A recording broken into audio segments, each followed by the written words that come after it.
সংবিধানে রাষ্ট্র পরিচালনার মূলনীতি হিসেবে সাম্য, মানবিক মর্যাদা, সামাজিক সুবিচার, গণতন্ত্র এবং ধর্মীয় স্বাধীনতা ও সম্প্রীতি এই কথাগুলো উল্লেখ থাকবে। কিসের সাথে? যারা ম্যান্ডেট প্রাপ্ত হবে,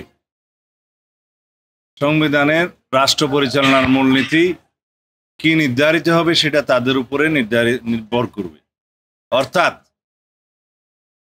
রাষ্ট্র পরিচালনার মূলনীতি সংক্রান্ত সংস্কার কমিশনের আগের যে প্রস্তাব ছিল সেই বিষয়গুলো এখন আর সেই জায়গায় নেই। আমরা আমাদের অবস্থান থেকে বলেছি যে আমরা রাষ্ট্র পরিচালনার মূলনীতি অংশে পঞ্চম সংশোধনীতে যে গৃহীত আর্টিকেলগুলো সেগুলো আমরা বহাল করব এবং সাথে সংস্কার কমিশনের প্রস্তাবিত এই অংশটায় এই বাক্যটা আমরা সংযোজন করব। এ বিষয়ে আমরা একমত হয়েছি।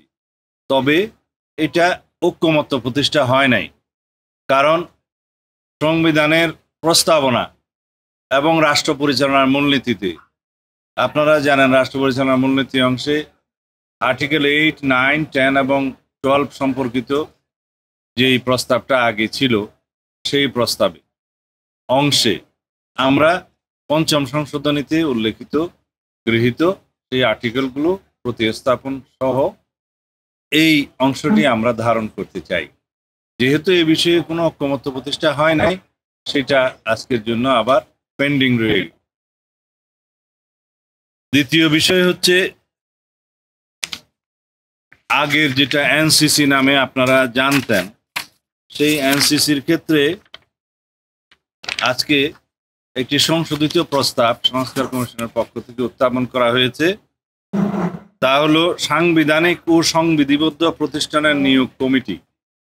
ওনারা একটা কমিটির প্রস্তাব করেছেন, তার মধ্যে প্রধানমন্ত্রী, স্পিকার নিম্নকক্ষের, স্পিকার উচ্চকক্ষের, বিরোধী দলীয় নেতা, প্রধান বিরোধী দল ব্যতীত অন্যান্য বিরোধী দল সমূহের একজন প্রতিনিধি, রাষ্ট্রপতির প্রতিনিধি উইদিন ব্র্যাকেট আইনের মাধ্যমে নির্ধারিত যোগ্যতা সম্পন্ন।